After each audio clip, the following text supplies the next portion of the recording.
guys, welcome back to the channel. In today's video we're going to be changing the starter in this old XJ here, and the reason why it's the starter is because I checked the battery, I charged it up overnight, I even hooked it back up and I tried giving it a go again and still nothing. So I hooked up the voltmeter. It was reading like 13 and change the last time I remembered, and so that rules out the battery. I also went through the fuse boxes and relays. So this has the fuse box in here in the engine bay and also has it inside on the passenger side on the bottom of the footwell.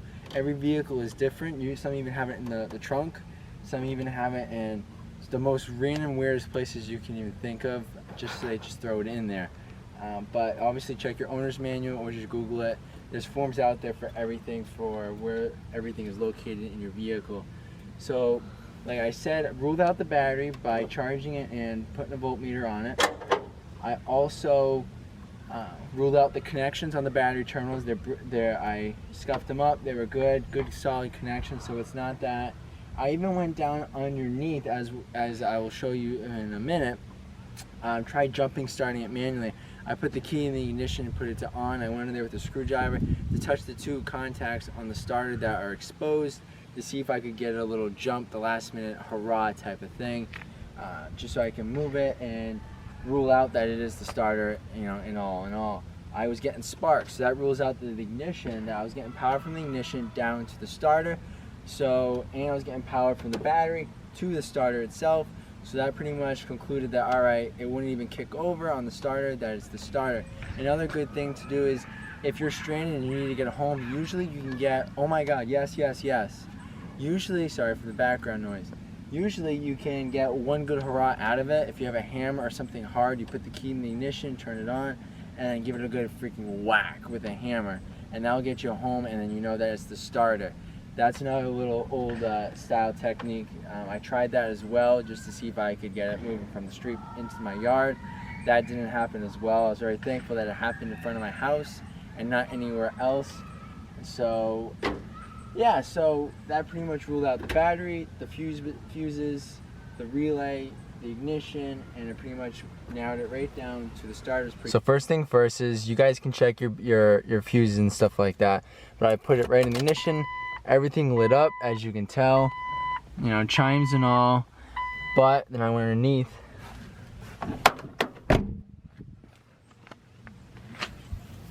Okay. Alright, so what I did was, the starter is located right here.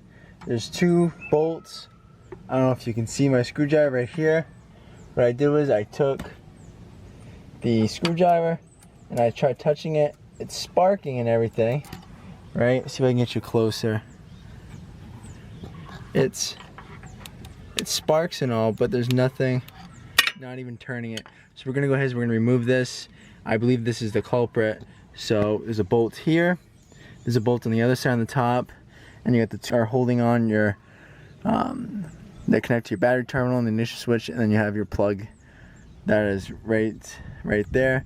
So it shouldn't take too long to do. I'm gonna try to do it, holding the camera and whatnot. So let's get to it.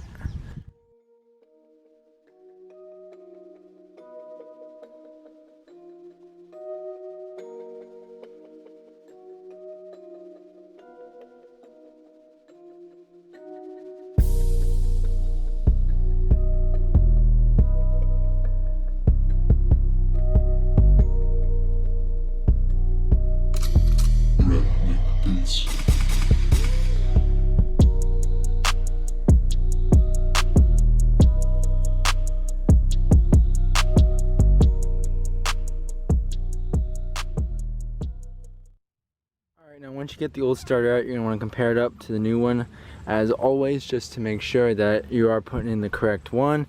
Now when you flip it back up here, you're going to take a look that the ground goes into already is soldered onto a clip that's already there, and the power nut. So all you have to do is take this off, put the new power wire on, plug it back in, and put the two bolts on. And since this matches up perfectly, we're going to go ahead, we're going to put it back in, bolt it in, plug it in, and then bolt on that positive terminal wire that connects right to the battery. We're going to hook up the battery, reconnect the battery, and see if this will fire up the Jeep. Let's get started.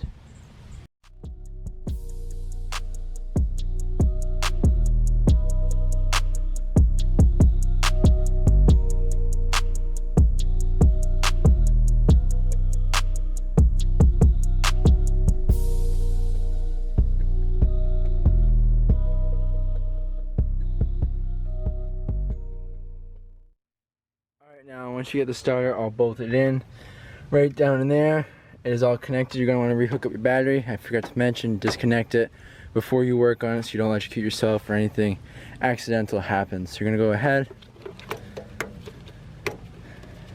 rehook up these guys.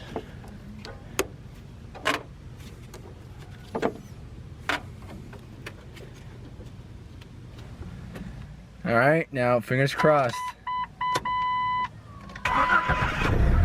Fired right up. So all we had was a faulty starter, and that is it.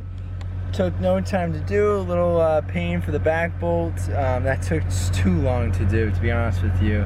But we were all fired up. We were good to go. I can now move this vehicle back into the garage.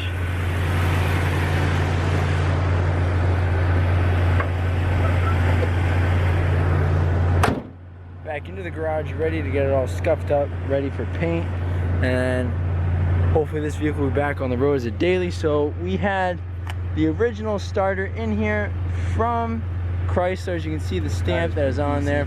There's 2 bolts, top and bottom, and then you had a positive side that connects from the battery to the starter that you had to undo, and then a little plug.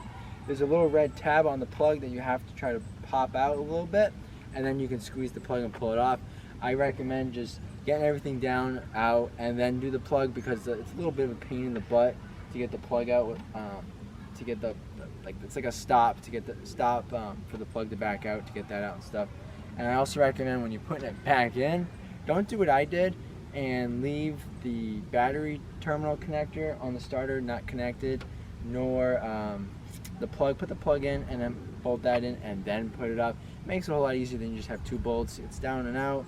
Easy, put them in and then up on top. The one in the front's easy, the top one was a little bit of a bear to get. So I ordered mine from Amazon, TYE starter. It was brand new, it wasn't remanufactured or anything like that. It was like 60 bucks, something like that, 1 day prime.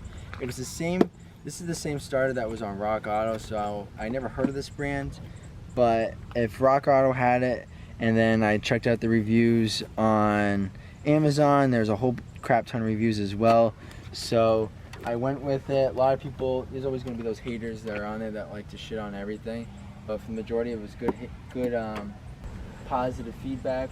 Alright, so thank you for watching. This concludes today's video. So you do you, like, share, subscribe, and have a fantastic night.